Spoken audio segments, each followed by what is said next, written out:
Bonjour cher ami. Alors tout à l'heure j'étais à un cours de théâtre et comme d'habitude je suis arrivé en retard. Mais je l'ai fait exprès. Pourquoi? Parce que j'ai envie d'éviter le small talk, la sociabilisation. J'ai pas envie de connecter à l'autre. Parce qu'il y a des choses qui me font honte, des parts de moi qui me font honte. Et donc je fais tout, soit pour les cacher, soit pour fuir tout simplement. Donc, euh, donc voilà, c'est mes deux stratégies pour naviguer dans les relations sociales. C'est soit je mens pour cacher, soit je fuis, tout simplement. Et j'aimerais bien voilà, que tu me donnes ton avis là-dessus, que tu me dises si toi aussi tu te reconnais là-dedans. Et voilà, euh, je pense que quand on a, quand on a un trouble de la personnalité évitante, quand on n'est pas, quand on n'a pas reçu l'attention, l'amour inconditionnel dans son enfance, bah on tombe dans ce genre de schéma. Et le piège qu'il faut éviter, c'est sans vouloir d'être comme ça. C'est sans vouloir d'avoir des blessures émotionnelles, des blessures de l'âme, et se flageller d'avoir ce genre de comportement de fuite et de figement aussi. Parce que très souvent, quand on s'adresse à moi, quand on essaye de créer une connexion avec moi, je me fige, mais comme une statue, hein. C'est mon corps s'immobilise. Et bien sûr, il y a plusieurs façons d'interpréter ça. La pire des façons, c'est de se dire qu'on est faible, qu'on est bizarre et qu'on doit être réparé. Ça, c'est la mauvaise approche. C'est celle qui fait mal.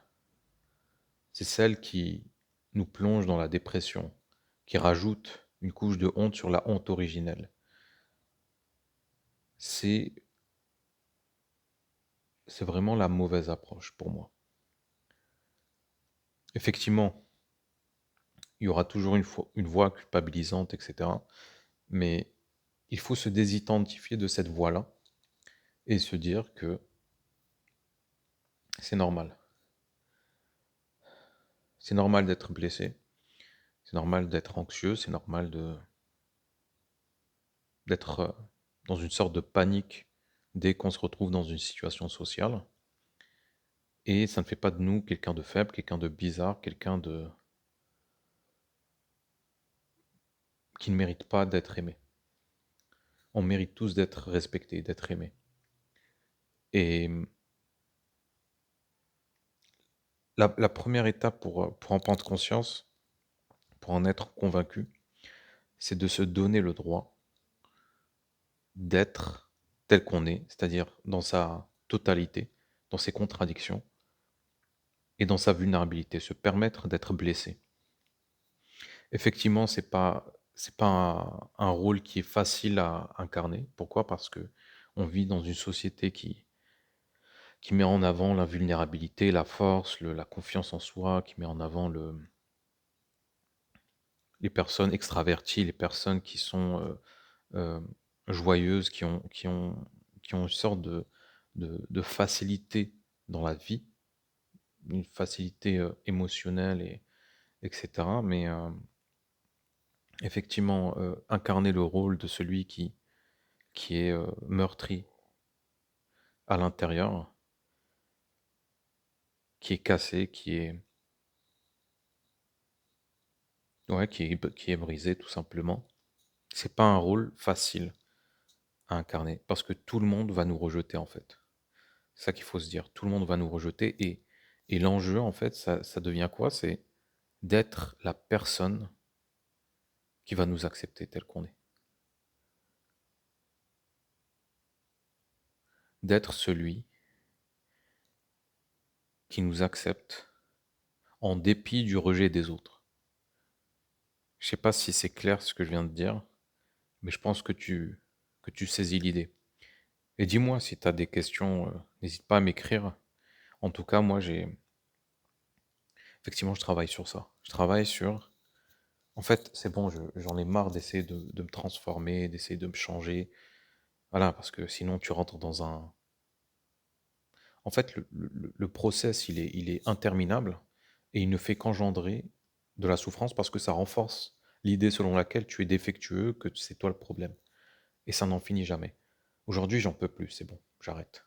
J'arrête avec les stages, avec les thérapies, avec les livres de développement personnel.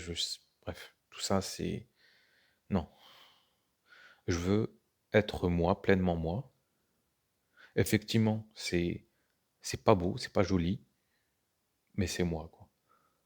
C'est moi, je suis celui qui fuit, celui qui baisse les yeux, celui qui a le dos courbé, celui qui se fige, celui qui sourit, mais de manière factice. Je suis celui qui tremble, mais je me respecte et je m'aime.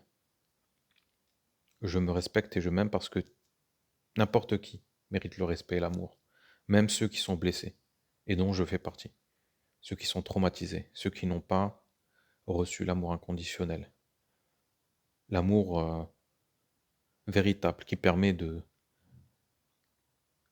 naviguer, de naviguer la vie, quoi.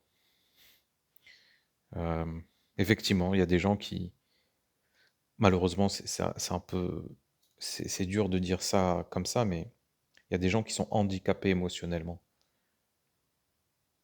Et ces gens-là, ils doivent apprendre à s'aimer, parce que les autres ne le feront pas pour eux.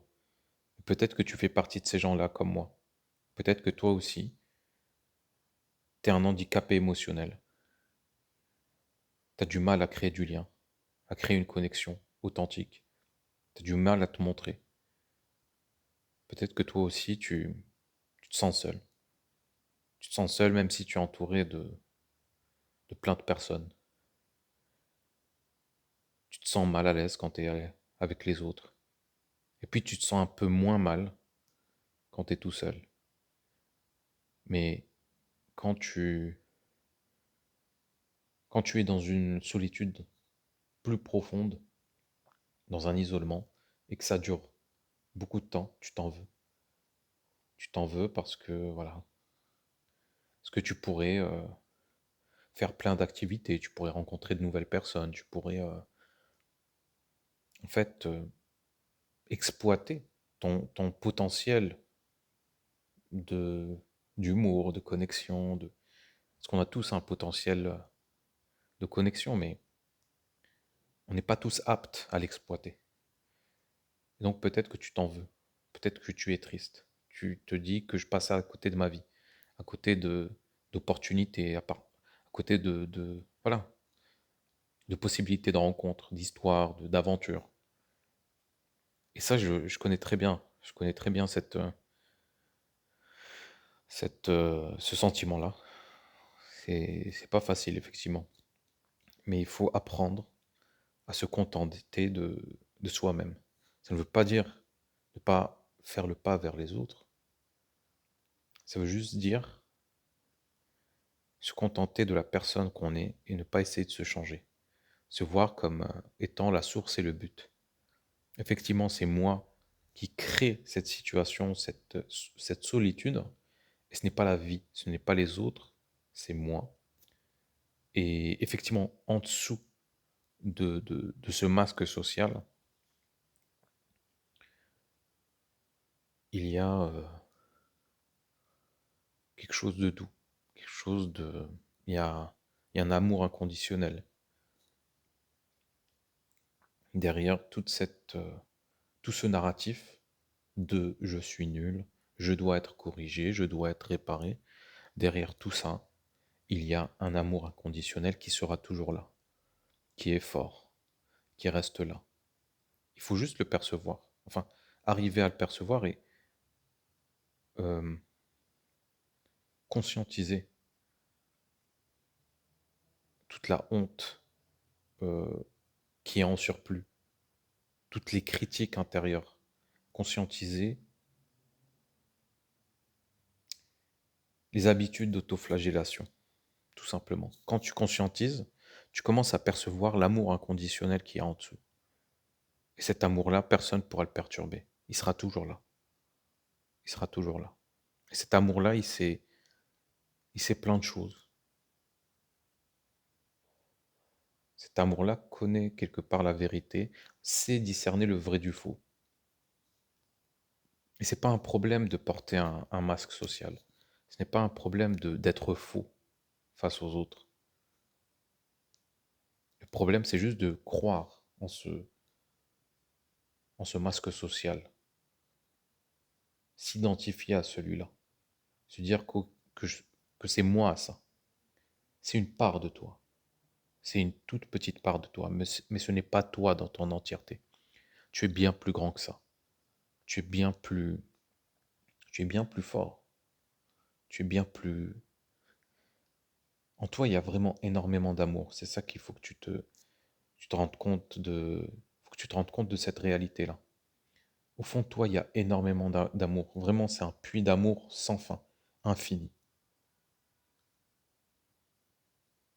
Mais mais tu as souscrit à l'idée qu'il n'y a pas assez d'amour en toi et que tu dois aller chercher à l'extérieur, dans l'approbation, dans la validation, dans le succès, dans- voilà, dans les choses extérieures. Non. Tu peux te contenter pleinement de qui tu es parce que vraiment, tu as en toi une puissance incroyable. Je sais que ça sonne un peu gnangnan dit comme ça, mais c'est la vérité. C'est vraiment ça. Et c'est vrai que effectivement, le fait d'être limité socialement, émotionnellement, psychologiquement, il y a une part il y a quelque chose qui te rend triste là-dedans, mais quand tu te dis que tu peux te connecter au grand soi, même en incarnant cette part limitée de toi, bah en fait, ça te rassure. Tu te dis, je pourrais toujours accéder à l'amour, au contentement. Rien de ce que je vais dire, rien de ce que je vais faire, rien de ce que je ne vais... Voilà. Rien de tout ça ne peut me distancer de cet amour-là, parce qu'il est en moi, à l'intérieur de moi. Et j'y ai accès 24 heures sur 24. Mais voilà, il faut être conscient de tout ce qui est faux, enfin, et accepter. Et accepter toute cette fausseté, cette inauthenticité, et voir tout ça avec de la bienveillance et de la douceur. Se donner le droit d'être vulnérable, d'être blessé, d'être faible. C'est pas grave. Parce que notre société, en fait, surtout pour ce qui concerne les hommes, la société est très difficile envers les hommes. La société impose aux hommes des critères voilà, inatteignables, irréalisables plutôt. Voilà. Mais un homme a le droit d'être faible. Un homme a le droit de fuir, de se cacher, de pleurer, de trembler comme une feuille, comme un petit enfant. Et, et voilà, donc voyons ce petit enfant intérieur avec de la bienveillance, avec de la douceur, et permettons-lui de trembler autant qu'il voudra.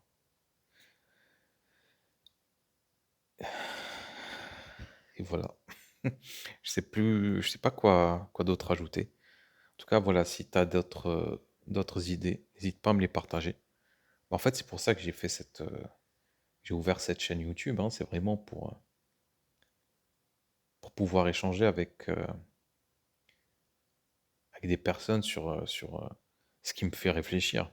Voilà, je partage ici mes réflexions sur l'âme humaine. Et voilà, j'aimerais bien avoir différents points de vue sur les questions que j'aborde. Voilà, c'est dit de manière très... mais voilà. En tout cas, merci de m'avoir écouté. Et je te dis à bientôt. Prends soin de toi.